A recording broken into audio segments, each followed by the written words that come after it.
थोड़ा सा इल्म दिया जाता है बंदूक चलाने के बारे में, उसके बाद जो है ये खुद अपनी जान पर खेल कर उन लोगों का सामना करते हैं और 15 साल तक ये लड़ाई चलती रहती है।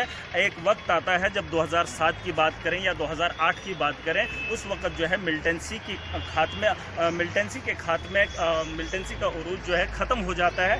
उसके ठीक 4-5 साल के बाद जो है इन लोगों के खिलाफ जो है कार्रवाई की जाती है, इन लोगों को निकालने का काम किया जाता है। और आज जो है इसी सिलसिले में हमारा ये प्रोटेस्ट है, हम इनके साथ खड़े हैं, आम आदमी पार्टी इन लोगों के साथ खड़ी है।